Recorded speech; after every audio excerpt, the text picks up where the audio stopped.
And welcome back to Crypto Hulk live stream. Today we are going to start our series on the CBDC. Hold on a sec here. Why is this not working? We're going to start it on CBDCs. What are CBDCs? What's global money? You know, global payments and these kinds of things.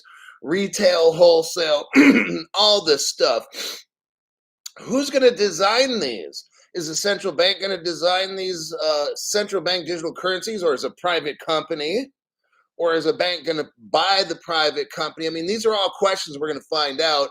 Welcome to Crypto Hulk. This is going to be a first of a series. Got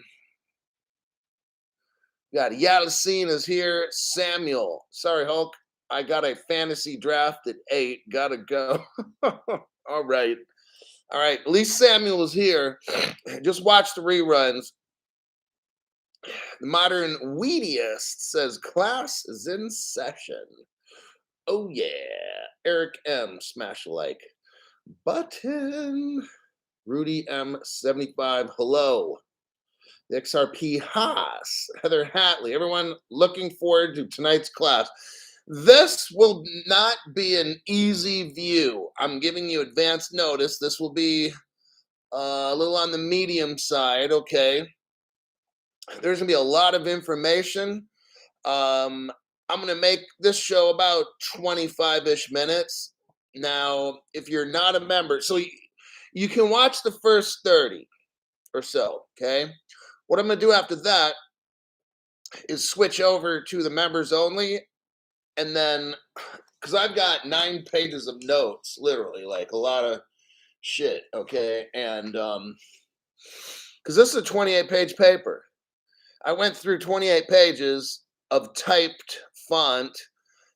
It's not the small stuff, and the pages aren't loaded. Some pages are diagrams and stuff, but nonetheless, probably spent a good 4 to 6 hours, 4 hours looking over this report and reading stuff, thinking about it, taking notes, like doing that shit literally like 2 hours last night. And I'm sure I spent 3 hours today, somewhere around 2 to 3 at least, somewhere around in there.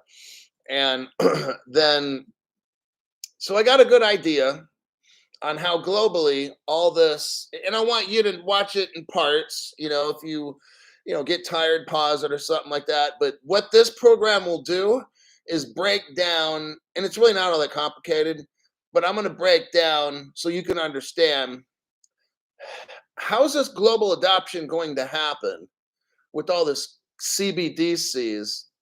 Like who's directing all this, or is it directed, or is it chaos or whatever? So we're going to go over this.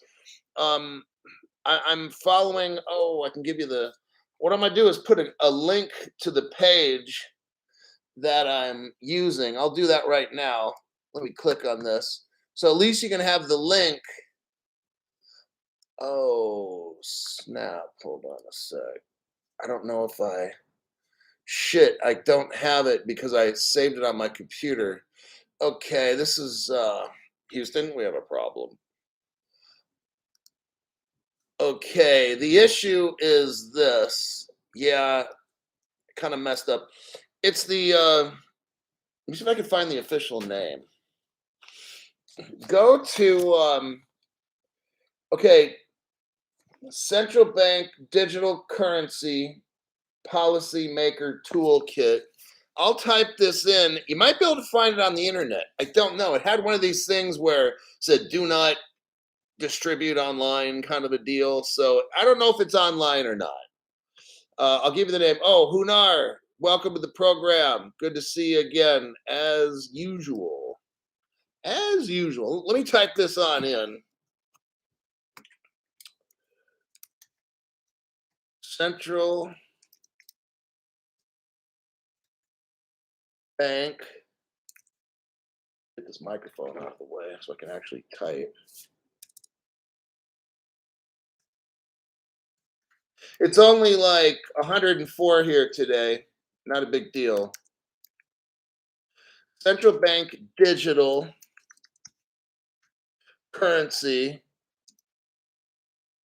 Policy Maker toolkit. It was made January 2020 by the World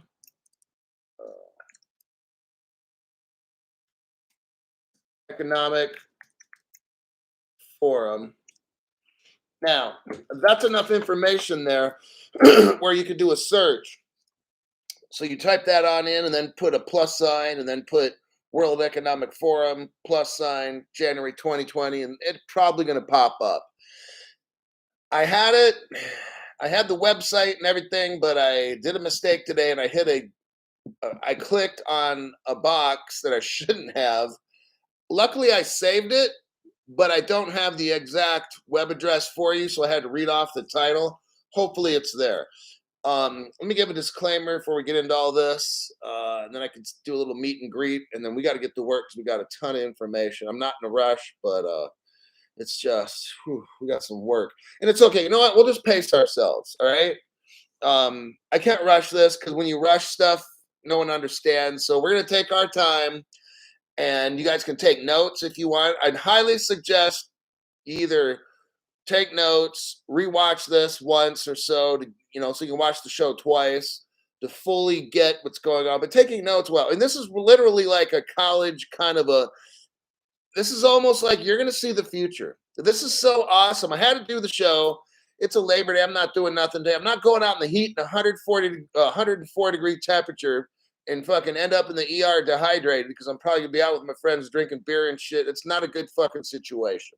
So I said, and I've ended up in the ER before last year and then like the year before last because I was outside in the heat and it was picnic and it was just, it was fucking miserable. So I'm not going in the heat anymore. I learned my lesson. So my name's Crypto Hulk. I was born with the name Crypto Hulk. Everything on the show is a complete lie. Don't believe a word I say. I'm not a financial advisor, not a crypto advisor, definitely not a lawyer. Don't do anything that I would suggest. If I tell you to do something, don't do it. If I break down anything illegal, I'm not showing you how to do illegal things. I'm showing you specific illegal things that I don't want you to do to get rich, okay? So with that, we got Booms. That's a newer name. He's got his popcorn ready. Matt 59. 754. Sick of working and ready for retirement. I'm sure you all are. Yeah, I've been waiting 2.5 years. I've been making these damn shows for 2.5 years. I'm kind of like, man, when can we get rich around this place? Man, they keep stalling it. Like slowing it down and slowing it down. Just like, oh my God, when is this shit going to take off, Show me the way to retirement, says Scott Hansen, wealthy coder. When are you starting, Hulk? I will start when I start. Sea Dog says, hi, Hulk. All righty. Sean W. made it. Good to see you back again. We got Brad Fuller. I've sat on the couch all day. I'm not going in this 104-degree heat. Not going to happen. I went to the gym earlier and got my stuff done. It's not painful enough yet, says Heather Hatley. Got to do the problem, reaction, solution thing. Sean W. Been here, just haven't been able to make a live due to a new job. Oh, okay. Well, pretty soon, Rich, you won't have that job. Just letting you know. Okay, so I'm going to switch over to this.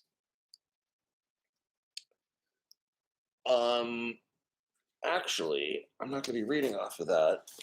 I've got my notes. So what I will do is tell you like where I'm at. I'm starting in the beginning. When the pages come up, then I'll read off page number, whatever, and that way you'll know if some of you are following along. I'm going to put this here, and here we go. So remember now, there's a lot of information, okay? We're going to be, it's important information. We're going over how the world is going to transition into the fourth industrial revolution. This series that I'm going to do the first one here for, I'm going to give 30 minutes. And then after that, it's just members only for the next 2 days or so. Okay. That's what the show is going to be for at least probably like 2 days, today and tomorrow. I don't know if I'll need a third members only to do this, but I'm going to move along. I'm not going to rush. I'm going to break shit down, and we'll just keep making it the PM show, like the after show for the next whatever it takes, 2-3 days or something like that. Booms. Let's do this. Okay, there's a lot of information. I'm just letting you know it's going to get kind of... So if you have to take breaks or watch, continue on, it's totally fine. I would suggest taking notes here because we're talking about the fourth industrial revolution. That was on the title of this. It's called Central Bank Digital Currency Policymaker Toolkit. What the World Economic Forum is doing, and there's a lot of people that helped to make this report. Where is your drink? Hey, when I got this important kind of shit going on, I've got to have all my brain cells working, okay? I'll be drinking after this, trust me. I'll have to catch up. Right now it's 6 o'clock. Well, drinking time for a lot of people starts at 5, so I'm already an hour behind. By the time I'm done, it'll be like 7, so I'll have to play catch up. The Central Bank Digital Currency Policymaker Toolkit, that's the title. Underneath that, it says Center for the Fourth Industrial Revolution. This is massive. What we're going to be going over for the next 30 minutes here, next 30 minutes later, 30 minutes then, maybe another 30, I don't know. We're going over the future of the world. This is pretty awesome. This is like the college class of the future. We're not studying history. We're studying the future in this class that I'm giving you guys.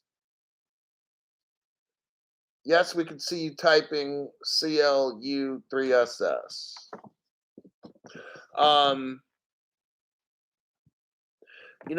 Notice what they call this, the fourth industrial revolution. 99% of the world has no clue about this. Just you, all right? Now I'm at the section called Forward. Okay, it's in the beginning, page 4. It looks like in January 2020, they basically have all this worked out. 2 years ago, they have all the policy stuff basically worked out, how to organize it. They have 45 central banks. Listen to this. 45 central banks of the world helped make this toolkit, just to let you know. So it wasn't like it was a bunch of nobodies or elites and whatever. These are central 45. So the world has 180 countries. I don't know how many central banks there are, because some countries don't really have central banks and stuff. They're kind of broke and stuff. So we're going to say a third of the world, at least, maybe the banks of 1/3 of the world helped make this, okay? So it's crazy. Heather Hatley's like it's crazy nobody knows. Yes, it is. You are right now, there's people they have no idea what's going on. I talk to my parents and certain people, goes right over their head. They have no clue. They don't want to know, this and that. You're learning right now how the future is going to happen. I'm showing you. It's going to be a long process, trust me. Now I'm up to page 6. And it mentions programmable nature of central bank digital currencies. So and I say some central banks will have programmable money, okay? It's going to be an option for some of these banks. So we don't know who's going to have programmable money. But some banks will, some will not, all right? So some people might want to live in one of those countries where it does not have programmable money. Could also apply to other use cases.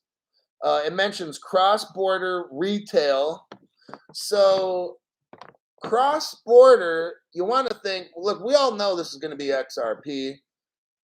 basically, there's going to be other cryptos involved, okay? Many different ones, but we're talking like 80% of the shit, the wholesale is going to run on XRP. But this was interesting when they were talking on page 6. It mentions cross-border retail. Well, that would be Stellar, okay? Melt. Hello, Melt. Mentions CBDC as starting negative interest rates for some countries. So some countries, when you have CBDCs, they're going to start taking away part of it as negative interest rates unless you spend it. And there's going to be tax rebates aimed at subsidizing households. So check this out. Think about this. Some countries, like they already know, like they probably know which countries are going to do what. All right, let's keep that real. Still on page 6, they're talking about negative interest rates. So imagine having your money like in a bank. They're going to be taking out some of your money. Instead of you earning interest rates, they're going to have negative, and then they're going to give your money. It says rebates, tax rebates aimed at subsidizing households. Can you say welfare, universal basic income? Okay, it's coming. All right.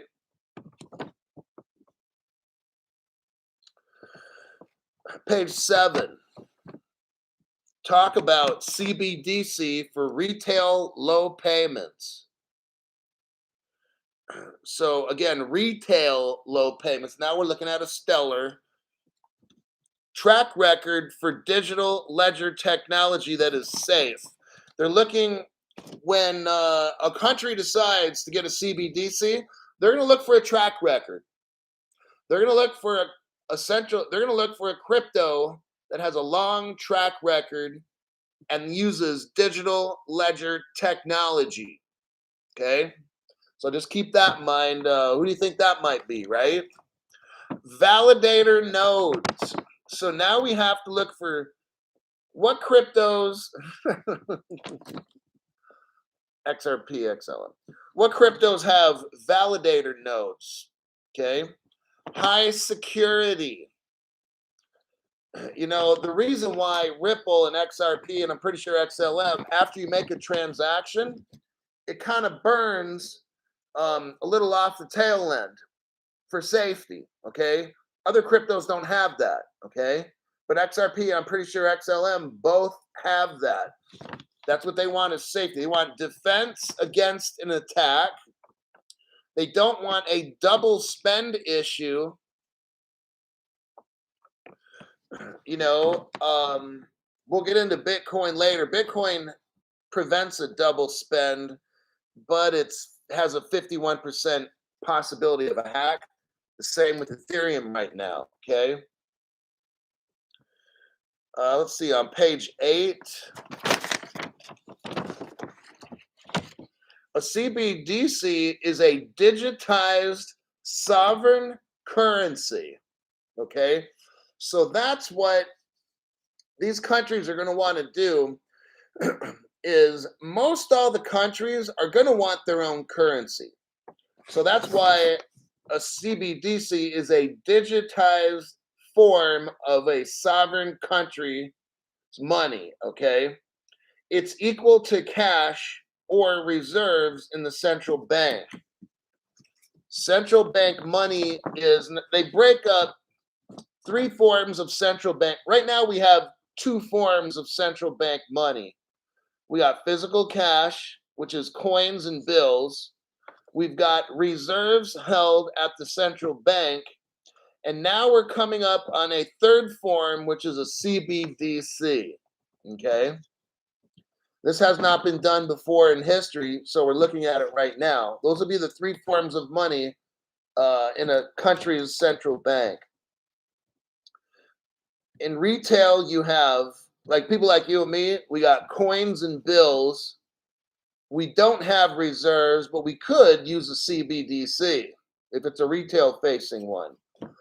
Let's look at wholesale, like what Ripple's trying to do.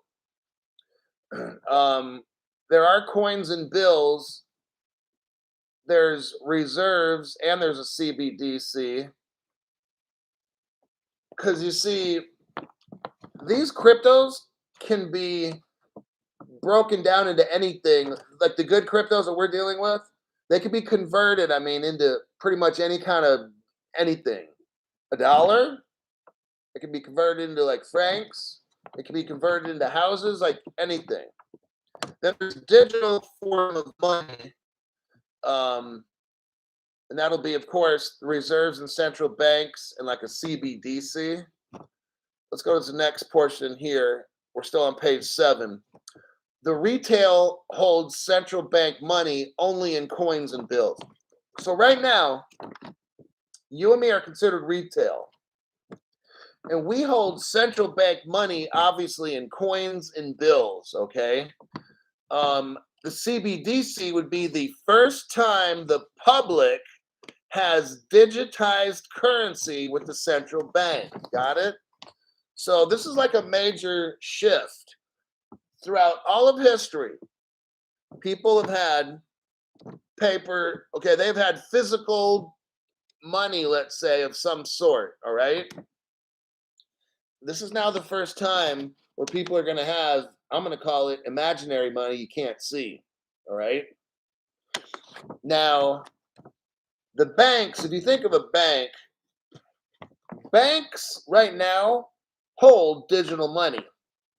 I'm not talking about crypto right now or CBDCs. If you think about it, banks pretty much just hold digital money. You know, the days are over when you'd go rob a bank and, you know, you'd steal $6 or $12 million. Those days are over. Banks now have a digital ledger. And, well, not now, maybe in the past 10 years or 15, the shift came. I don't know exactly. I'm not a bank expert. But Yolanda Taylor loves the show. So if you look at it like this, if I go to rob a bank, they're going to have very, very little money, the tellers. So if you're a bank robber watching the show, you probably already know this. Don't shoot the tellers because there's no fucking money in the bank, dude. All right? It's all fucking digital. Probably 90% of like if a bank claims they have $50 million in the bank, it's digital.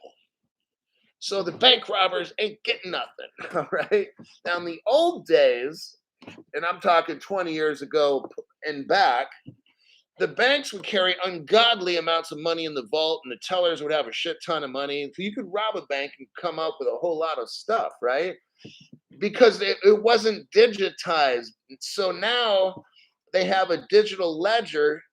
Each bank, like Bank of America, so all the branches, and they probably now, what they probably have done in the past 20 years is, let's say, if you live in the San Francisco Bay Area, I used to work for armored truck companies. So now some of my work experience is coming into this job that I'm doing right now, which is teaching you guys. So I used to work for Armored Transport, Brinks, and Loomis, 3 of the biggest armored truck money companies in the world, all right?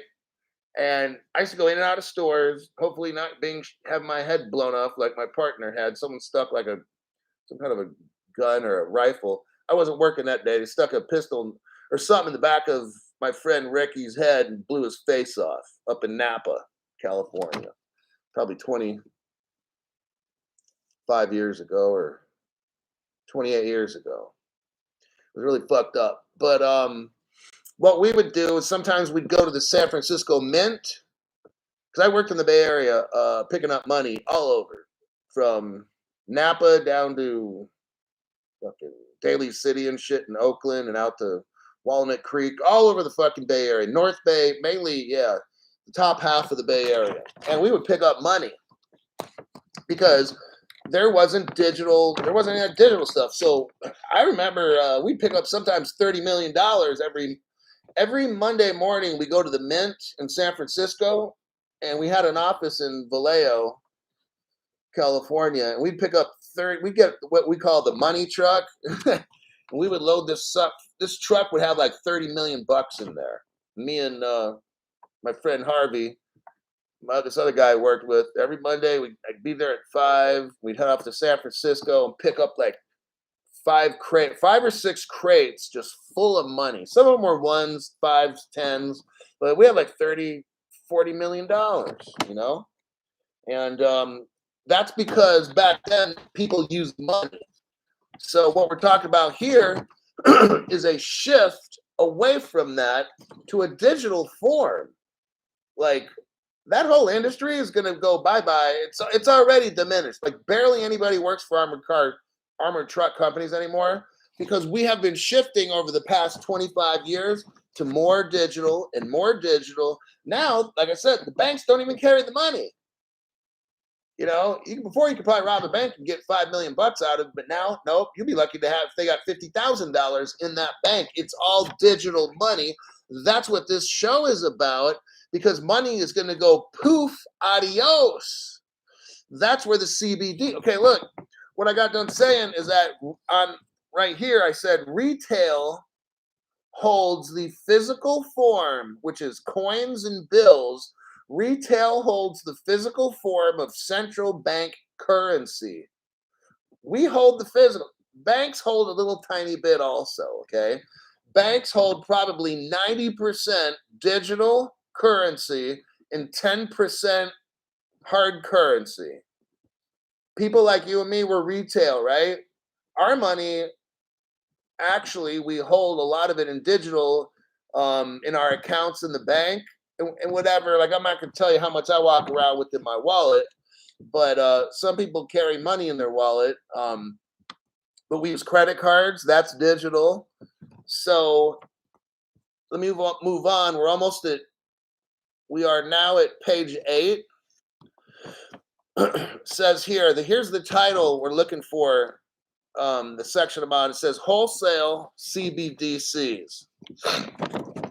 The modern weediest carries around 1,000.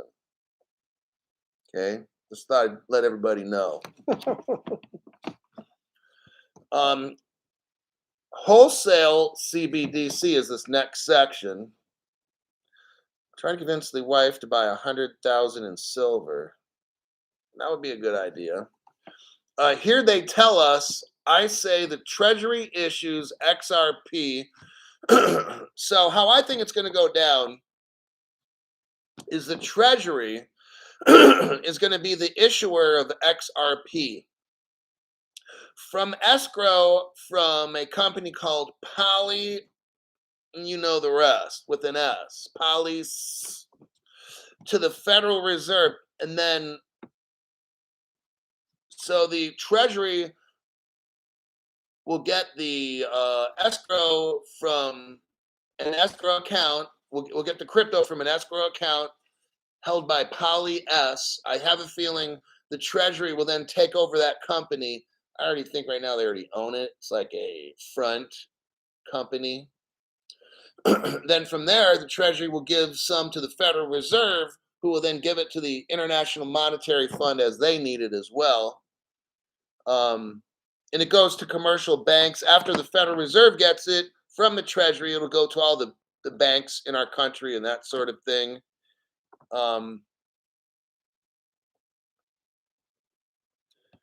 Securities are stock market derivatives. Okay. Now, what's going on here is they're saying that the CBDC will also be used for, listen to this. I got to make sure you get this. They're saying here that the central bank digital currency will be used for also securities transactions. Can you say at least $10,000 XRP? All right, at a minimum. Securities like stocks, bonds, derivatives. Now we're talking $10,000, $20,000, $30,000 XRP. What XRP is designed to do is move wholesale. They're telling us here that the CBDC, central bank digital currency, Peter Lalick, brand new member, welcome to our show, and we're glad you're here. Got a lot of stuff. So they're telling us exactly what the central bank digital currency is going to be used in, and it mentions securities transactions. That's like major. That's like all the money besides tokenization of land and stuff. So at that, that's a minimum of 10 grand. Now I don't know when all this will fall through. Maybe it takes a year or 2 or 3 for them to get all the securities on there, but I mean, that's where we're going. I'm just showing you the history. I don't have the dates and times, all right? Uh, and no one's going to get that for a membership price, $5. You've got to be like one of the top families. You want to know when all this shit's going to happen? You've got to have a net worth like the Rothschilds, okay? These people probably know exactly, but not humble old crypto Hulk, all right? DJ Serve One. There was no link. I read off the title in the beginning of the show. You can go back into the beginning of the show, write down the title. I explained it out and do a search, and you'll find the article there. CBDC won't benefit interbank payments much in rich countries, but poor ones, yes. So what they're talking about here is certain countries are probably really going to want a CBDC. They're talking here like poor countries that need a more efficient interbank payment system will want a CBDC instead of what we have now, which is real-time gross settlement, RTGS. That's what we use a lot, real-time gross settlement. That's today's standards. So you're going to see a lot of these poor countries, Mexico, Guatemala stuff, probably Colombia, like most of the world's poor anyway. They're going to be using a lot of the CBDCs because it's going to help them move money faster. Okay. That's the first page of notes. Where are we at as far as time? I got to watch because this thing you could lose track of time. 32 minutes. Okay. Now that was just one page of notes.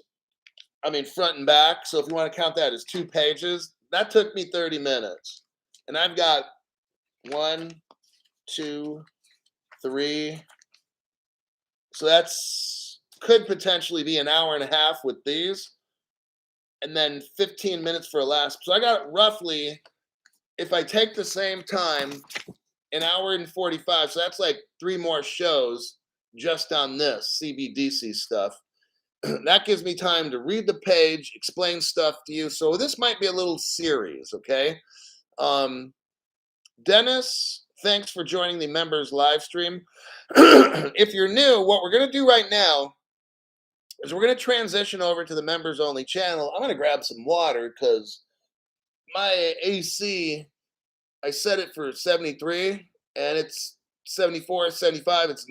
It won't get down to that cool because it's probably really super hot out. So I'm going to be grabbing some water before I start the next show. But the way you find it is, number one, you have to download the YouTube application to your computer and to your phone. If you don't, then you're not going to see the same screen as I do. Once you load the application to each, go to my page like you are right now. Look up under Community tab above my picture, Community tab. Click on that. You'll see the next live stream for members only. And I'll see you there in about 1 minute. I got to grab some water. And we'll continue on with the CBDC little college course. Adios.